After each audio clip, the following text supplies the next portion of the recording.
Good evening, guys. Welcome to NEET PG Live Daily once again. Today we'll be discussing the chloramphenicol because we have been talking about antibiotic drugs for past few days, and in that series we have already covered sulfonamides, fluoroquinolones, uh, macrolides, and today is the turn of chloramphenicol. Tetracyclines, in fact, we have covered yesterday. And same thing related to the general use principle of use of antimicrobials or clinical pharmacology of antimicrobials that have been covered in two parts on the special classes. Those who are interested can watch those lessons on special classes. For that, the requirement, you have to have an academy learning app, so you should have that to watch those lessons. Guys, for those who are appearing on this NEET PG live daily channel on YouTube for the first time and watching me live for the first time, let me tell you that I am Dr. Pramod Sharma. I'm a super specialty in clinical pharmacology, and I have done my MD and DM both from PGI Chandigarh. Guys, I keep telling you that this is an app which is important for you guys because you may be having, but for those who are not having this is essential for them, because this app is just like a messenger app, like you use WhatsApp and all. And on this app, once you download it, install it on your system, you have to join this group. Because why I'm telling you this, because joining this group is important, because you will be getting all the updates on the timing of the class, who will be taking the class, what topic will be covered at what time. So you can always have a good idea about the timing of the classes, so that if you are interested in a particular class or you like some educator, you can watch all those sessions live by sparing your valuable time from your busy schedule. So this is important to have this app, and also you should be on this group so that you can receive all such informations well in time. So this is for your information, guys. And maybe you all must be knowing that there is an app called Unacademy Learning App, which is devised by Unacademy for and this is available for both iOS device as well as the OS this Android OS based devices as well. Here you can attend another group of classes that are also free of cost. This classes are available on these apps, on this app only. Otherwise you cannot watch these classes. These are absolutely free without any charges. But the advantage of these special classes are that you have a better opportunity to interact with educators.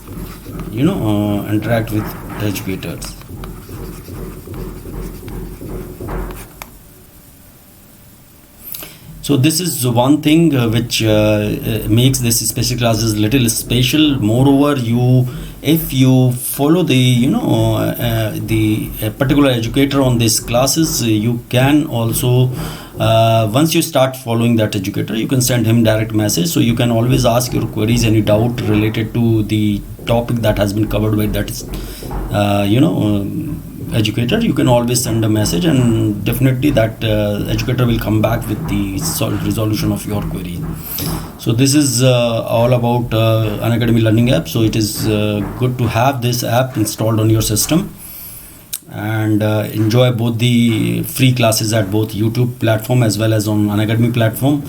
But for many aspirant, they are looking for some premium kind of service where they can get, other than these only the live sessions or classes, they need something more in terms of many other things, which I will be telling you that what extra they actually want. And that and NEET this Unacademy has come up with NEET PG Plus like of program, which is especially meant for these aspirants, and this can fulfill the demand or need of these guys. But this is available on subscription basis. You need to buy subscription so that you can enjoy all those services or special premium features of that particular platform available on that platform. So this NEET PG Plus is available for subscription throughout the year, and it is available for 12 months and 24 months. And 24 month is good for those who are still in their final year and are in PG preparation mode.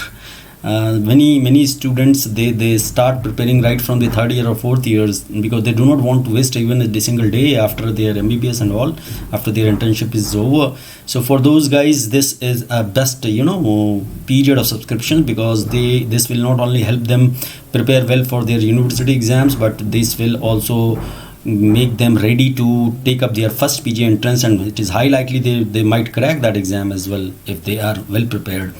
And this 12 month is good for those, at least this 12 month is required, because many the course, the syllabus of the MBBS is voluminous, and that will take time to be covered up by all the educators in different speciality or different subjects. So you should have some time to at least interact with all the educators and attend their classes on this this platform. So at least this much time is needed, and moreover the number of the special courses that you will attend will be sufficient for you to have idea about the entire PG syllabus and courses. And these special courses are actually prepared as per the need of the students, keeping that in mind. So this 12-month period is important for at least this small time is important to have at least good preparation of PG exams, because just 1 month or 2 month attachment with any platform will not serve the purpose. And you apply this referral code of mine, Dr. Pramod, then you will get 10% off instantly on your subscription amount. So if you can see, the subscription amount is around 20,000 in case of 12 months if you apply 10% discount on this, and same can be around 25,000 for 2 year almost. So it's up to you, because I said the 24 month subscription is good for I have already discussed the type of individuals who can enjoy this 24 months subscription at a lesser cost. And the payment can be done digitally using any mode of there are different modes available, so you can always pay as per your convenience. So these are the different features which are available on this NEET PG Plus subscription, because here the live classes are not simply the live classes you are attending right now. These live classes are quite interactive, because the number of learners are less, and there is ample opportunity for the learners to raise questions, ask queries, and directly that can be done in real time. So this real-time interaction is really a healthy communication between educator and learner. And moreover, because of the less number of learners, the educator can always give a personalized attention or focus on each and every learner, and can work upon their weak areas and can make them up to the mark.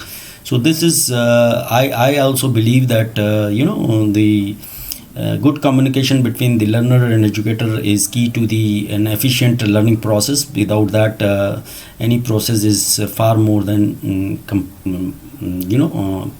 far less than satisfactory. And there is facility for live posts, leaderboards that are also good for you to know about your standing in the peer group, and as well as we also have an idea about the group performance and all that. And in terms of study material, you have many test series, their analysis. More you do, more you become expert in the different subjects, and it actually boosts up your confidence as well. So these are all things which are special services or facilities available on Unacademy NEET PG Plus. Not only that, as per the mandate of this NEET PG Plus channel, after every 3 lessons an educator is supposed to take a doubt clearing session, in which any doubt of the learner will be taken up and will be resolved to his satisfaction or her satisfaction. Though it is not a bar, he or she can ask any question anytime during the live classes itself, but if somebody comes across anything which he feels is to be decoded or to be understood by the educator. If he is confused or not able to understand that an educator will be more than happy to take up and all that. And so this is this particular premium facility has been launched by Unacademy, keeping in mind the needs of the PG aspirants. And who else can know better than this, that what actually a PG aspirant wants. So this has been created keeping in mind of that. So this is one stop solution for all your needs. And I would suggest that it is a platform where you can realize your goals and all these things. And also this is one stop solution for everything. This is one subscription with unlimited access and the offline access to all the content which are available on this platform. You can download notes, video, you can watch them offline anytime, any number of time. All these things, all facilities are make this NEET PG Plus subscription model a unique opportunity for you guys to join and have benefited and get benefits, all the benefits that are available. So that was all about the Unacademy NEET PG Plus, is the premium service which is being offered by this Unacademy. So today's topic is chloramphenicol. This is a little old antibiotic also, but it has a very broad spectrum, but now it is very rarely or not at all used because of some reasons that I will be discussing one by one. So let us talk about from where this antibiotic came to existence. This antibiotic was actually produced by a streptomyces called Streptomyces venezuelae, and this antibiotic was used started to be used in year 1948 in the clinical practice. It was used, it is being used since 1948, you can believe. And if you look at the actual crystalline chloramphenicol in its original form, it's a neutral and stable compound with a very poor aqueous solubility. So this is a problem. I was talking about tetracycline, they were also amphoteric substance, poor solubility, but their chloride salts were good water soluble and stable as well. So this has poor aqueous solubility. This is available in the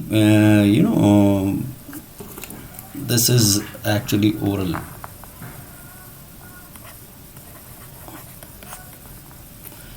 This poor aqueous solubility, but we have parenteral preparation of chloramphenicol also in the form of chloramphenicol sodium succinate, which is highly soluble compound and can be given IV. And this also have a similar prodrug which is used orally, like chloramphenicol palmitate. This is available in the form of oral syrup. And if you, whenever we think about chloramphenicol, this chloramphenicol is not known for any good reasons, but it is known for always remember this drug, because this is associated with serious and fatal blood dyscrasias, which are actually resulted in fatalities in the past. And so chloramphenicol is always remembered for bad reasons, not for good reasons. And therefore this drug is considered as a reserved drug, especially for life-threatening infections. And in fact, if somebody have a alternative drug which is equally effective and more safe than that drug, usually be used in place of the chloramphenicol, but its use should only be reserved for life-threatening infection in patient who are actually where the infection is cannot be treated because there is no equally effective alternative, or the organism is resistant, or there is a history of allergy etc. to the another agent. So in such situation only the chloramphenicol use is recommended.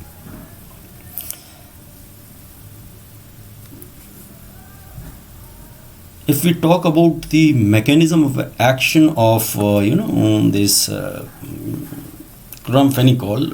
This is also an antibiotic which falls in the category of antibiotic antimicrobial agent that acts by inhibiting protein synthesis, bacterial protein synthesis. But this is little different because this not only affect bacterial protein synthesis but can affect human protein synthesis as well. And most of the toxicity associated with this drug can be attributed to this action of the chloramphenicol. So same, this also inhibits bacterial protein synthesis, this drug particularly, and it enters very rapidly inside the bacterial cell by using a mechanism called facilitated diffusion.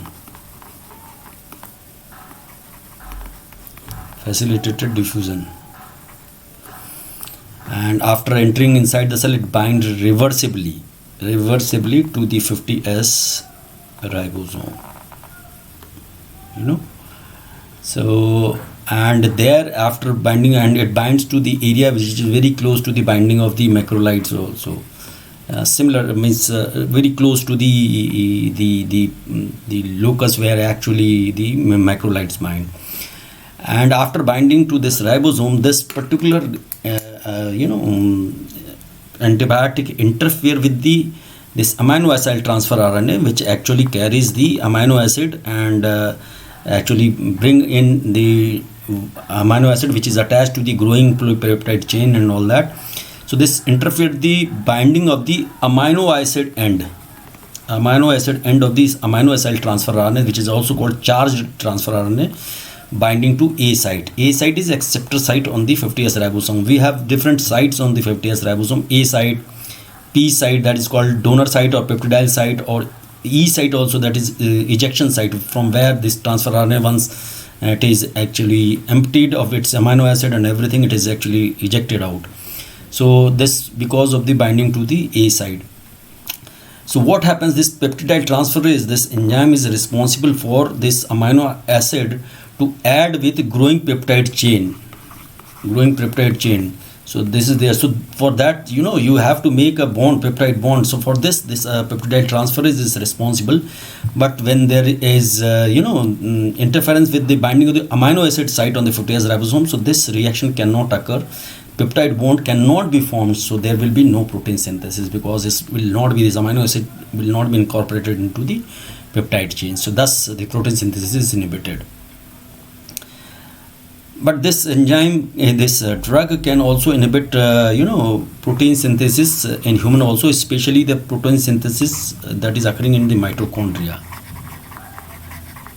This is because some of the nuclear material or this DNA is present in the mitochondria also. So this mitochondrial DNA, the protein synthesis which is affected in the mitochondria is the ribosomes, which are present in the mitochondria. Human mitochondria are similar to 70S ribosome that is present in the bacteria, but not similar to the ribosome that are 80S ribosome that are present in the cytoplasm of the human cells.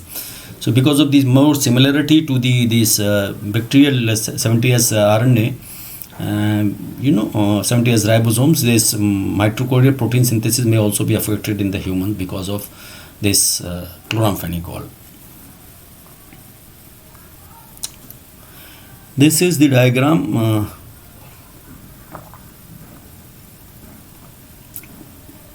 Bacteria has 70S ribosome, which is actually a two major subunit, 30S, 50S. This is because of their sedimentation rate. I told you this is A site actually, and this is P site. It is not so. Ejection site is here. What happens? This actually amino acid transfer comes here with an amino acid attached to the A site, acceptor site, and on the P site, there is transfer RNA along with this peptide chain, nascent polypeptide chain, and now there is a formation of peptide bond between this amino acid and the peptide chain. What happens then? This peptide chain gets shifted to here, and this actually empty or naked transfer RNA shifts to here, and this is ejected out, and this comes to this place. This is called translocation, and this place becomes empty. Again, new amino acid transfer RNA can come and attach here. So if this process is inhibited by chloramphenicol, this peptidation or peptide transferase activity to form bipeptide bond between this amino acid and these peptide chain, this will lead to actually inhibition of protein synthesis. This is the mRNA template on which codons are there, anticodons are present on these, so they according to that come and attach to the this area on the messenger RNA template. So this is how chloramphenicol can affect protein synthesis in bacteria.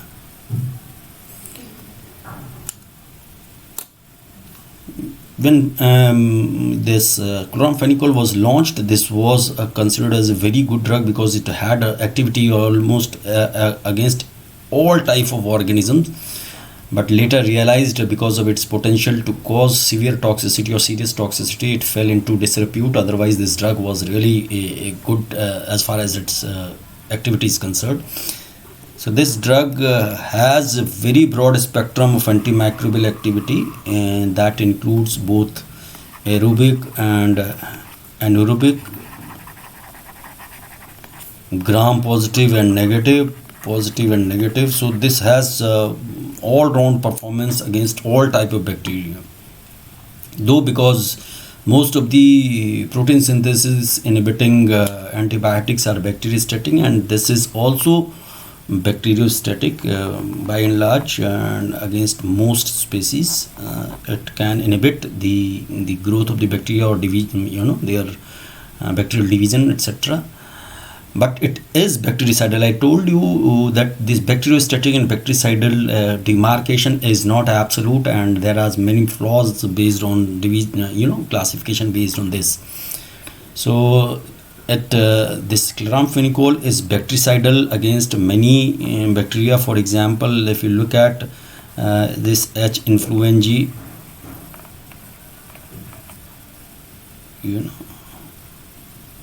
Neisseria meningitidis, and also some strains of Streptococcus pneumoniae, and some strains of Bacteroid fragilis. This Bacteroid fragilis is gram-negative anaerobic bacteria, right? But here it is very surprising, or you can say very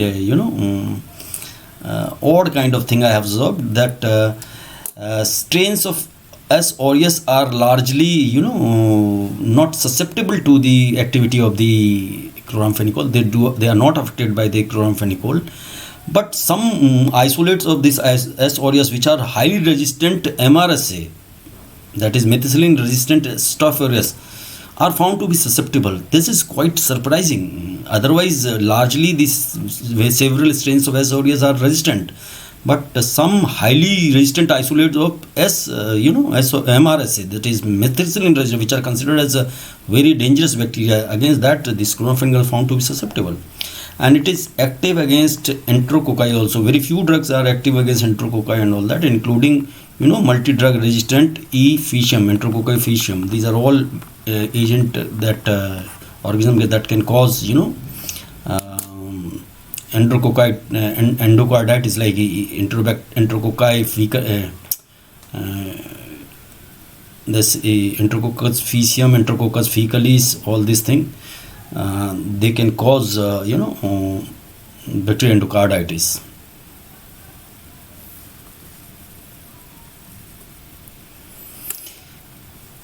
Of course, the drug is active against both gram-positive and gram-negative organism, but the inhibitory concentration will definitely vary because both kind of bacteria cannot be equally sensitive. Means they are sensitive in qualitative term, they are sensitive to the chloramphenicol, but in quantity-wise, the drug concentration or inhibitory concentration may vary. That is quite logical and understandable also. So usually, these gram-negative organisms are more sensitive, and they are inhibited by the concentration varying from 0.2 to 5 microgram per ml. whereas those positives are inhibited by concentration 1 to 10 microgram per ml. So this is the difference, and this is not a problem because the chloramphenicol achieves the serum concentration much more than that. So this is not a cause of concern. And not only that, this chloramphenicol is also active against atypical agents, atypical bacteria like the Mycoplasma, Chlamydia, and rickettsial infection also.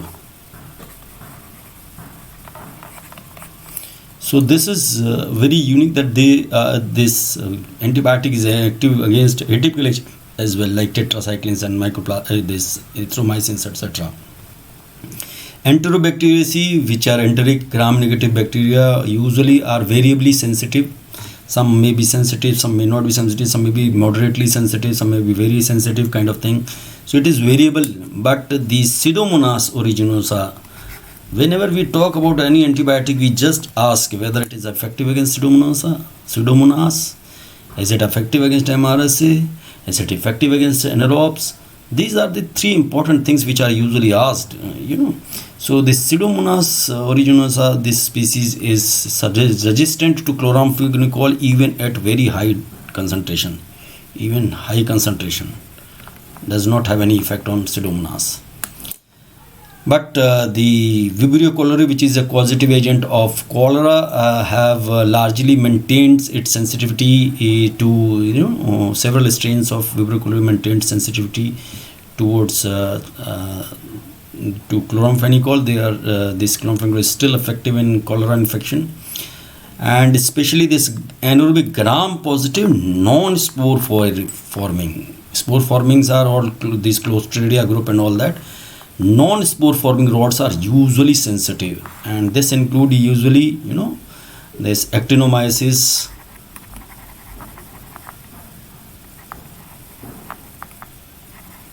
and lactobacillus, and propionibacterium or bifidobacterium. These are all anaerobic gram-positive non-spore forming. And Shigella and Salmonella, the most of the prevalent strains are usually resistant not only to chloramphenicol but resistant to many multiple drugs. So they are resistant to chloramphenicol as well. That is why the chloramphenicol was very important drug in case of typhoid and all that, but is not used now especially. If there is an antibiotic, there would be resistant mechanism that would be liberated by the bacteria to safeguard themselves against the antibiotics and all that. So same happens with this chloramphenicol as well. The important thing is which mechanism is most important in inducing resistance. So that is important from the question point of view, from the usually if you look at the mechanisms, all the mechanisms are almost same. Either there is inactivation first, either there is less entry of the drug in the cells, or that could be because of the less permeability or efflux, or maybe change in the binding site, or decrease affinity to the binding site, etc. Or there may be inactivation of the drug by the some enzymes, etc. Inactivation of the drug, or modification of the binding site by some enzymatic reaction or something like that, or change in the binding site by mutation and all that, or it could be related to overproduction of something which actually is inactivated by or inhibited by the drug and all that. For example, PABA in case of sulfonamide, etc. So these are usual mechanisms, but which one is actually most important, that is that one should know. So in case of this tetracycline, efflux was the very important mechanism of resistance development.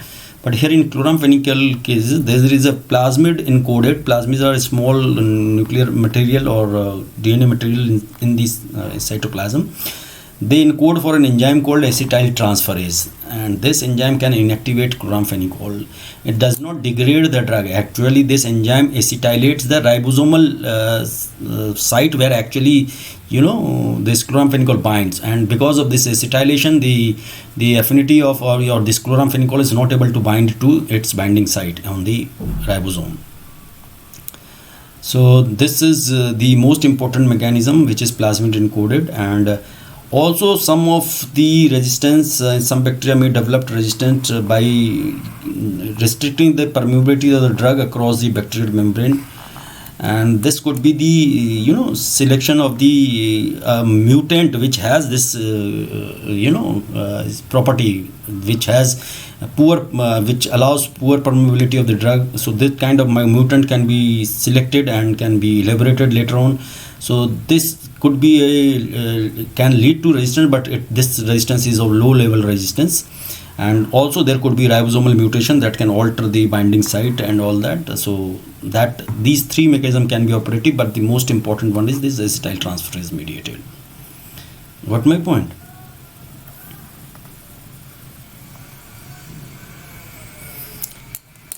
The pharmacokinetic disposition of this drug is important, and not only for this drug. If you are talking about pharmacology, we need to know, the topic is to be covered under certain headings. So this pharmacokinetics, dynamics, we have discussed already, that how it works and all that. And the pharmacokinetic part is this chloramphenicol is available in different form, which can be used either orally. It is available as a oral syrup, and it is available as a capsule, IV preparation, also topical preparation, that is especially for ophthalmic uses. It is available in the form of drop or ointment, etc.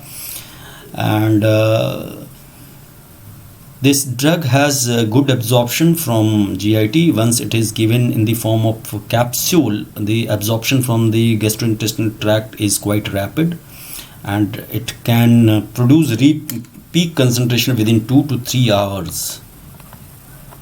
If it is given as capsule, peak occurs in 2 to 3 hours, and the peak concentrations are around this much, 10 to 13 microgram per ml. So there is no problem, because we were seeing MIC for gram positive and gram negative population, so it is much more than that. So all will be covered under this. And this chloram sodium succinate, which I told you is an IV preparation, highly soluble, and this particular salt actually is considered as a pro-drug. This when injected IV is converted into active base chloramphenicol after the action of the plasma esterases. And this chloramphenicol palmitate is an oral preparation which is available as a syrup, and this palmitate moiety actually is here, once it is taken orally, this is also converted into active base chloramphenicol by action of the GIT lipases present in the GIT, and makes it converted into active chloramphenicol. So these both are prodrugs. You can consider them as an example of prodrugs, but one is oral, another is parenteral. The problem with chloramphenicol sodium succinate is that once it is given, it's 30% of its total administered dose is rapidly excreted from the kidney before it gets opportunity to get de-esterified by the plasma esterases. So that is the reason, even if equivalent doses of the oral and this parenteral is given, the plasma concentrations produced by this chloramphenicol sodium succinates are somewhat lower than with the oral drug. So this is a little problem. But if there is any impairment in the renal function, maybe because of the the immature renal function, as in occurs in the neonates and all that, or any other states that can lead to renal impairment, in that condition this is good for chloramphenicol sodium succinate, because it achieves then higher plasma concentration than in the normal renal function state. So this is little something which where actually to achieve better plasma concentration we expect that there should be poor renal function or premature renal function. Immature, not premature, immature. After absorption, there is a pharmacokinetic phenomena called distribution. So this chloramphenicol has wide distribution in the body, and it is if we are talking about distribution, whenever we talk about distribution of antibiotic, one would definitely ask whether it crosses blood-brain barrier or achieves CSF concentration, therapeutic CSF concentration. Not yes, chloramphenicol is good in that sense that it rapidly achieves therapeutic concentration in the CSF, and the plasma concentration as well as the concentration in the CNS tissues are almost equal. So this is good. That is why it is used in meningitis and all. And other than that, it is present also in bile, milk, breast milk. Other than that, aqueous humor, vitreous humor, joint fluid, and it can also be present in yes, and moreover, if you give subconjunctival injection, then only also it can penetrate and it can appear in the aqueous humor. So this has good this distribution everywhere. And after distribution, how it is cleared from the body, the clearance, the metabolism. The drug is metabolized extensively, primarily in the liver, and the pathways that are involved in the metabolism are usually the glucuronide conjugation, that is carried out by UDP glucuronide transferase. This is important. Conjugation reaction is important in chloramphenicol, and can also be reduced to aryl amines, inactive aryl amines. So this is reduction also aryl amines.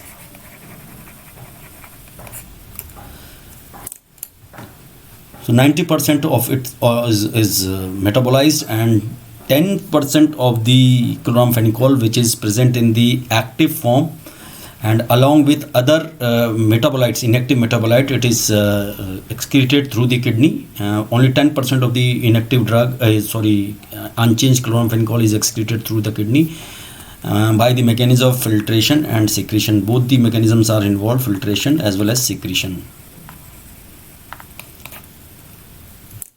Small amount of inactive drug is also excreted in the bile and the feces as well.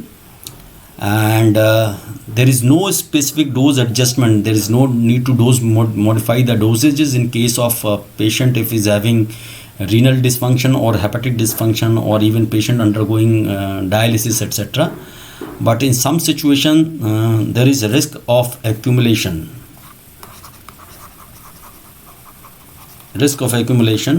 For example, in this neonates less than 7 days of age, and the premature infants, because they have lesser capacity to esterase activity, lesser so that can all lead to accumulation of the drug. So it is essential to actually monitor this reduce the dose to 25 milligram per kg per day maximum. Otherwise usual dose is 50 milligram per kg per day. And because this drug is bound to plasma protein around 50%, that can be reduced in patient with cirrhosis and also in neonates. So because of that reason, this is important, because there is altered metabolism, altered or difference or variability in the pharmacokinetics. It is always necessary to monitor drug concentration, especially in neonates and infants, because there is a potential toxicities also they are observed in these group of patients. So usual monitoring of drug concentration becomes essential in this particular population. Not in India. We are not talking about India. We are talking about Western countries. Those are developed world, where actually these things are usual in practice.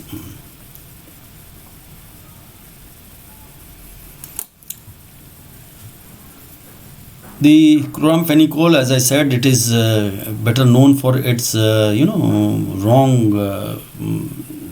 reasons. So definitely the chloramphenicol is not recommended routinely for use. It is to be used only in conditions where the benefits that would result from the use of chloramphenicol definitely outweighs the risk of potential toxicity, and these potential toxicity are fatal. That is why I am saying.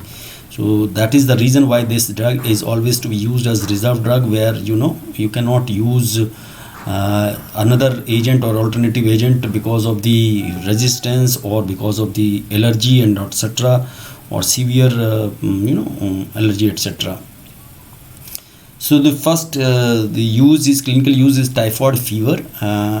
As I said, in the spectrum of activity, most of the prevalent Shigella and Salmonella strain have become multi-drug resistant, and in fact, and so as to so is to chloramphenicol. So its utility has decreased a lot in this typhoid fever caused by Salmonella typhi. So nowadays, more commonly, these third generation cephalosporins and fluoroquinolones are considered as the drug of choice, because two things. One is they are less toxic. And the second reason is there is most of the strains are resistant to chloramphenicol. Third generation cephalosporins, we usually use ceftriaxone, very good agent, ceftriaxone, cefixime and cefotaxime.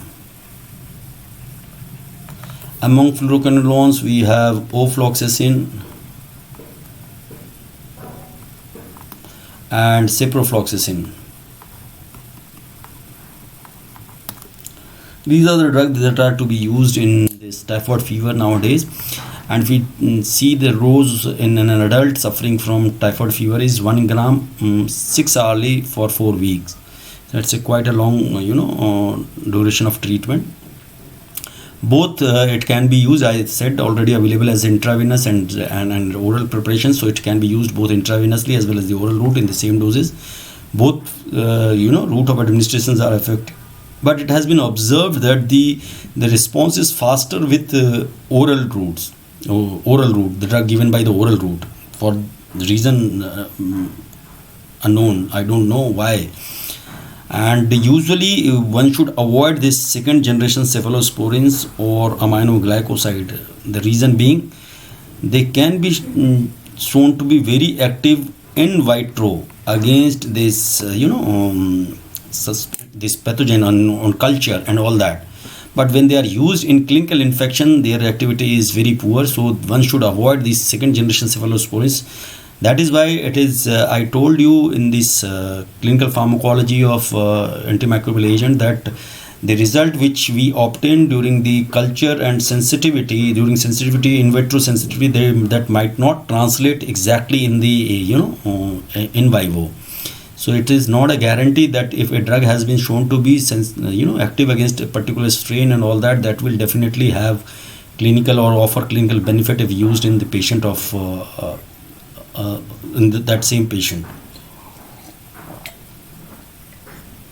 So this gives us a guide to use a particular agent, but that cannot be always active inside the body. Another major use of this chloramphenicol is bacterial meningitis, and where this chloramphenicol is usually used as an alternative drug. Alternative drug in the sense that if it is not a first line drug, alternative drug when meningitis is caused by agents like Neisseria meningitidis or H. influenzae or Streptococcus pneumoniae. So these, if this bacterial meningitis is caused by these agents, then this can be used as an alternative drug, and the total daily dose is usually the 50 milligram per kg. That is to be given in 4 equal divided doses, that is in QID fashion, and should be administered IV, because this is a serious infection where parenteral antibiotic is usually needed. Rickettsial diseases, that is another clinical use of these chloramphenicol. Though the tetracyclines, in the previous class of tetracyclines we had a lot of discussion on this rickettsial disease and all that.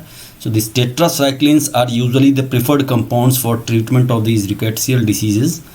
But if there is any history of this allergy to these tetracyclines, or it is to be used in patient of or pregnant women, or children less than 8 years of age who requires prolonged or repeated course of therapy, then the chloramphenicol serve as an effective alternative to tetracycline, and it has good response. It has shown good action or effect in different sort of rickettsial infections. For example, Rocky Mountain spotted fever, epidemic typhus, murine typhus, scrub typhus, or epidemic recrudescent typhus, rickettsial pox, Q fever, etc. So it has shown very good response in all these conditions.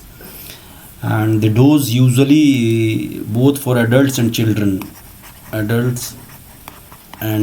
is 50 milligram per kg per day, administered, I said, same in equally divided doses 4 times a day. And if the infection is really severe or resistant kind of infection, one can think of increasing the dose to 100 milligram per kg per day. But one should come down or decrease this dose to 50 milligram as early as possible. And the question is how long the treatment is to be continued. It will depend upon the response exhibited by the patient. There is no fixed duration. It is usually when there is improvement in the general condition of the patient, and also when patient is at least afebrile for 24 to 48 hours. So this is necessary, then only we can discontinue the treatment. Any other serious infection, it is not named as any clinical entity. Any serious infection that is caused by susceptible strains, because this has very broad spectrum antibiotic activity. In same cases, you can also start with the same dose, 50 milligram per kg divided 6 hourly. But if the infection is caused by moderately resistant organism, or the infection is of severe category, in such cases you can also increase the dose 100 milligram per kg per day, but try to come down as early as possible to initial doses of 50 milligram per kg because of the potential toxicity associated with higher doses. And topically it is also available for topical use. We discussed earlier also. This is especially for eye infections only, and it is used just because it has very broad spectrum of activity. One thing is that, and second thing is that it has good penetration in the ocular tissues as well as in the aqueous humor. This is the reason even after systemic administration it appears in the aqueous and vitreous also, but topically and after subconjunctival injection also it appears in the aqueous humor and all that. So topically it is available as an ointment or eye drop for use in bacterial eye infections.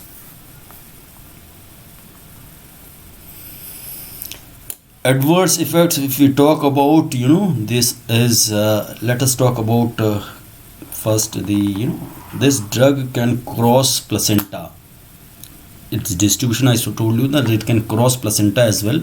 So it is considered in the category C, because where you need to take a call whether to use it or not. The risk benefit analysis has to be clearly weighed or clearly estimated, then only it is to be used during pregnancy.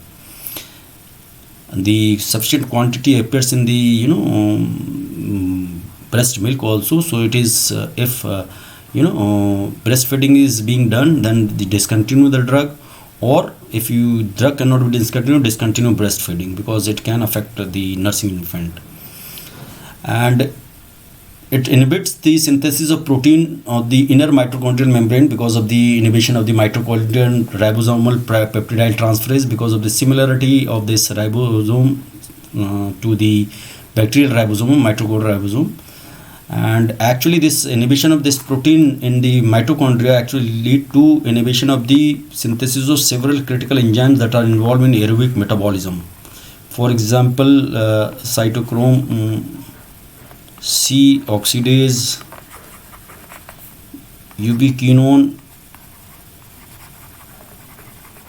cytochrome C reductase, and the proton translocating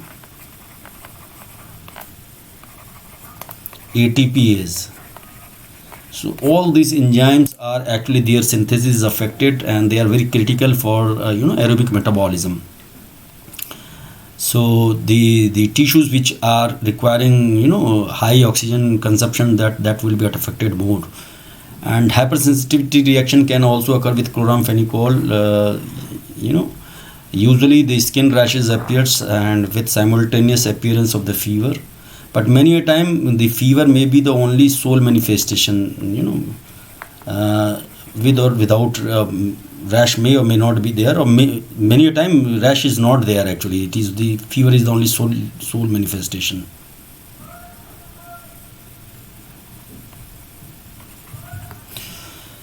And other than that, it can cause Yerich-Herxheimer reactions once this chloramphenicol used in the treatment of either syphilis or brucellosis or this typhoid.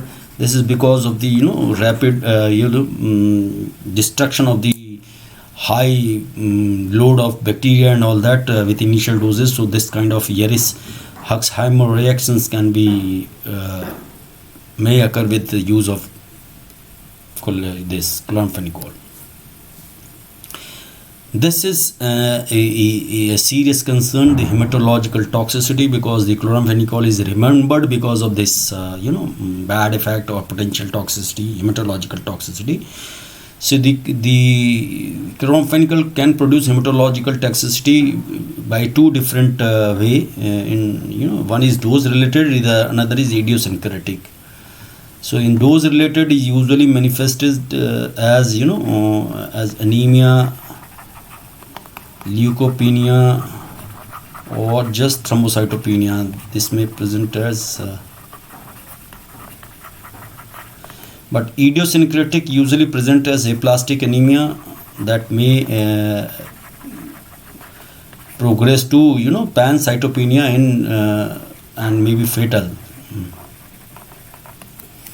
So this dose related hematological toxicity that is in the form of reversible erythroid suppression is considered to be the effect of this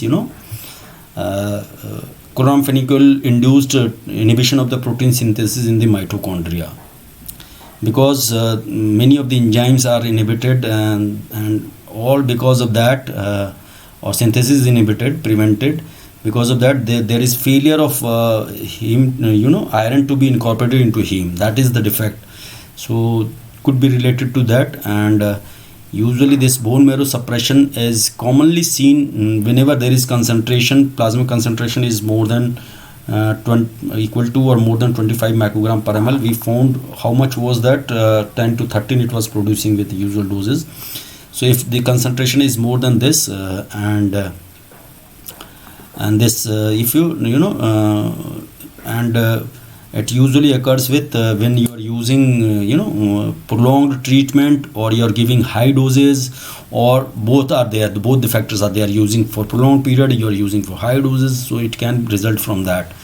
And if this treatment is not discontinued, this may progress sometimes to fatal bone marrow aplasia,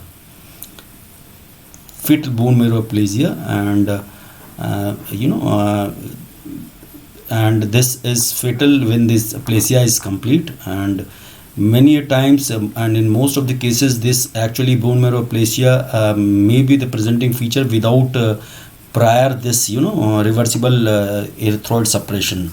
It can directly progress to bone marrow aplasia without having this preceding picture, anemia and all that. So it is mandatory or becomes prudent to monitor complete blood count regular basis so that the same can be identified or detected at the earliest possible.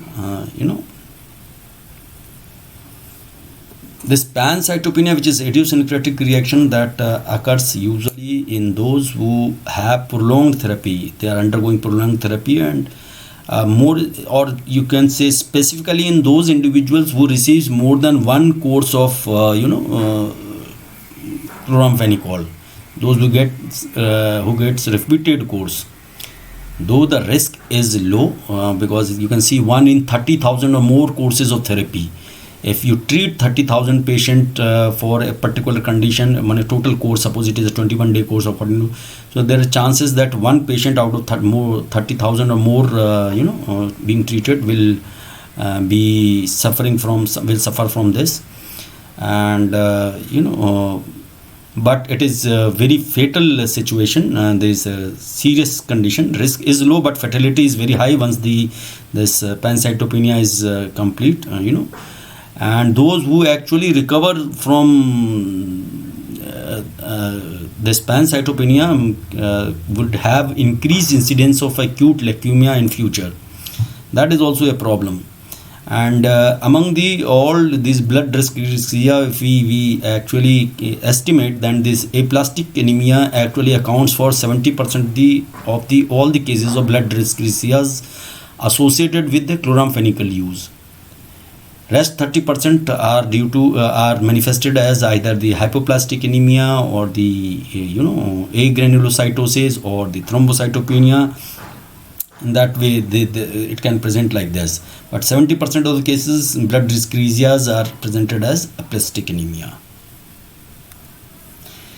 This you can see the picture of this is the normal bone marrow. You can see all sort of cells and all that, and this is aplastic bone marrow. Nothing is there, no cells are thing. You are just seeing the extracellular matrix and all that.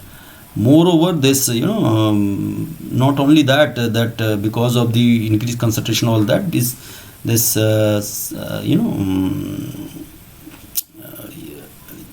chloramphenicol can also increase the apoptosis of CD34 plus cells in the bone marrow. And the CD34 plus cells are stem cells. Bone marrow stem cells can also be reduced. And this reaction is many a time the reason for this is supposed to be because of the conversion of nitro group is there in the chloramphenicol. Nitro group to be converted is converted into or broken down by the the gut bacteria to toxic intermediates, which can lead to this reaction. But this has been observed with IV administration also. So this theory is also not very well taken, but because the IV administration is also able to cause this hematological toxicity. So this is normal and plastic bone marrow. Other toxicities for which chloramphenicol is known for, the nausea, vomiting, unpleasant taste, diarrhea, and perineal irritation. This is, commonly observed after the drug is given orally, and more common with oral preparation. Other than that, rare, complications like blurring of vision and digital paresthesia may also appear, but very rare.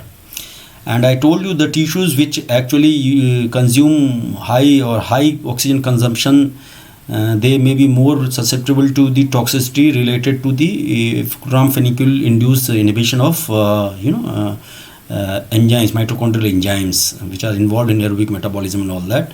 So heart and brain are specifically more susceptible. Other than this hematological toxicity, one important serious side effect called gray baby syndrome has been attached to chloramphenicol, and chloramphenicol is known for this as well. This is a serious illness which is called gray baby syndrome, is more commonly seen in neonates, especially if they are premature.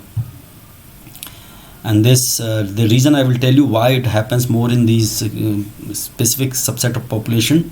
Usually the onset of symptoms appears after 2 to 9 days of initiation of therapy, And within onset of symptoms, within first 24 hours, the various signs and symptoms may occur, like vomiting and failure to suck, and also rapid and shallow breathing, abdominal distension, passage of the green loose stool, etc. This can appear, and the cyanosis episode also, episodes of cyanosis.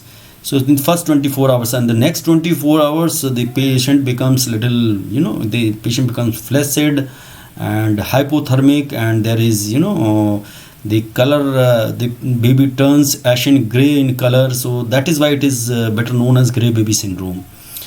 It is not only that it will occur only in the infants. This similar gray syndrome, it will not be called as baby syndrome, because gray syndrome has been also seen in adults.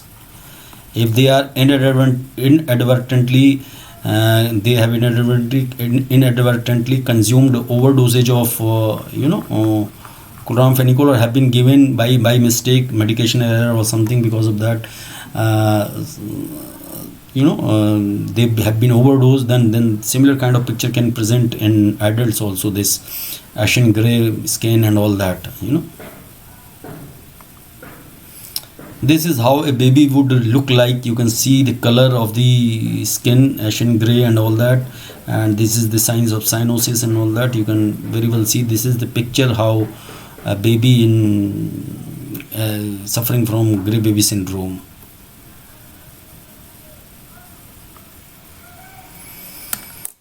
And death usually occurs, it has high fatality rate, and death usually occurs in about 40% of the neonates within 2 days of the onset of the symptoms.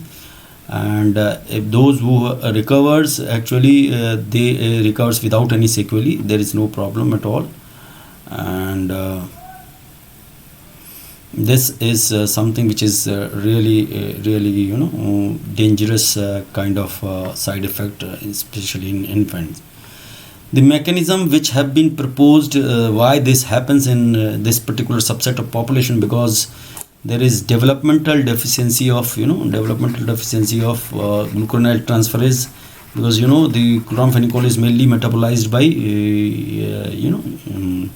glucuronide conjugation. So this enzyme is responsible for conjugation of chloramphenicol glucuronide. So this is because of this thing. And another thing is because the drug is not conjugated, so this is less water soluble, so this is inadequate renal excretion of unconjugated drug. So the reason being these children, this neonate have also the immature renal function, as well as this unconjugated drug, which is not actually a very good candidate for excretion through the kidney. So this is the reason why these infants or the neonate achieves very high concentration, and at the time of onset of these symptoms and all that, the plasma concentration are usually found in excess of 100 microgram per ml. But this syndrome can appear with plasma concentration as low as 75 microgram per ml also. So it is not that it cannot happen, it can happen, but usually the concentrations are in the range of over 100 microgram per ml, but can be as low as 75 microgram ml have been found also. Drug Interactions. This chloramphenicol inhibits hepatic cytochrome enzymes and can affect the metabolism of various drugs, and can increase their plasma concentration. For example, the phenobarbital,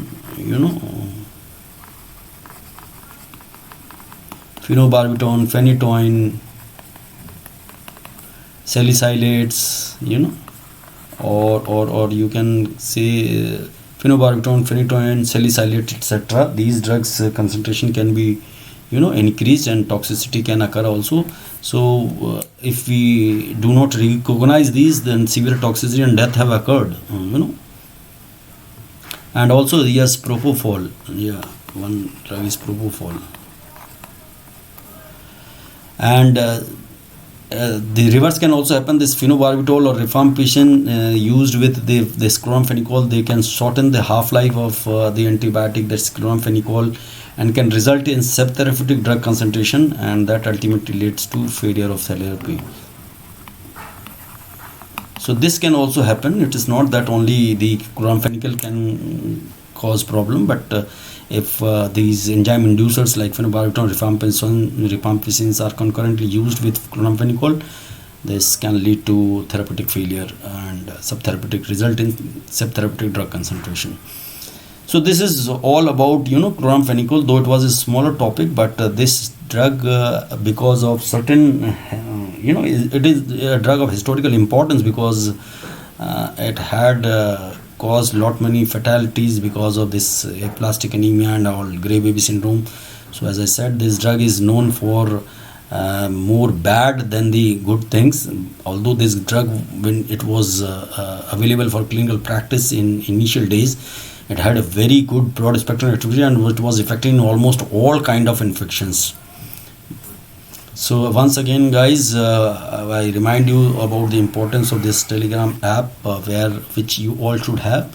Not only have this app, join this group so that you get all the information by the educators or the Unacademy, about the timing of the timetable of the daily schedule of the classes. In fact, you will have a prior idea of the educator who is what will be discussed or talked about on that particular day, who will be taking class, what topic will be covered at what time and all that. So you can always take out time from your busy schedule, because you all guys are busy in preparing for your upcoming exams and all that. But if you have any issues with any topic and that topic is being covered that day, you can always make a take out some time and watch that is all free, and that will definitely going to help you. So have this app. Many of you have this, but I am requesting from those who do not have this, so get this as early as possible. In I don't know how many of you have this Unacademy learning app, but this is if you do not have, please get it. I tell you, because you are missing something special if you do not have this. This app is available on both Android for Android device as well as for iOS device, so you can download it from various platform, and this if you have this app, you can attend another free classes, that is special classes, and they are really special in the sense that for example, you are attending this YouTube classes, but you are not able to interact with the educator. I am not able to interact with you, I cannot reply to your answer and all that. But these special classes are unique in the sense they are special because you have opportunity to interact with the educator. So this is not only you are watching any session just silently, you can interact with the educator, and that is one good thing. And second good thing is, if you follow on this site, if you follow any particular educator, you can send him directly message, and you can raise any query related to the lesson being talked or discussed. So for these reasons, this is called as special classes probably, and the interface of this special classes is really nice. This is a different feeling you will have, different experience you will have, and this is in fact will sensitize you how this NEET PG Plus will look like, which is a premium service which is offered at a cost or a subscription based service by the Unacademy. So guys, if you don't have this learning app, please install it. And not only you install it, you ask your friend to ask their friend to download it and install it and come on this platform. I'm available at every place. I'm available at YouTube, NEET PG Live Daily on YouTube, on the special classes, and this NEET PG Plus portal also, this plus classes as well. I have already discussed that this NEET PG Plus is for those who are looking for something more than these only the attending classes and all that. So there is a premium service which offers lot many facilities or other features which are exclusively available on this subscription platform. So Unacademy has come up with this NEET PG Plus. So this is program for those PG aspirant who are looking for something extra or a better service. So this is available. This subscription is available for 12 months and 24 months. I have already discussed that 24 month who will be the best to have this 24-month subscription, and for all others this 12 month period is especially necessary, because you cannot have an or learn if you are just joining any particular learning platform for few days or something like that. So this 12 month is necessary to cover up entire topic, and to you also attend most of these special courses and all that, and syllabus is adequately covered and all that. So 12-month subscription is must, and if you use my referral code like this, Dr. Pramod, you can get 10% discount on this the charges or the fee being charged for subscription, 12-month subscription or 24-month subscription. And 24 months guys are lucky enough, because by giving little extra they can have this subscription for 2 years.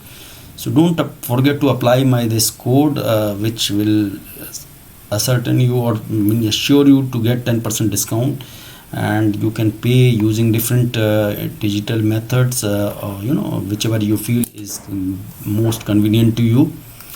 And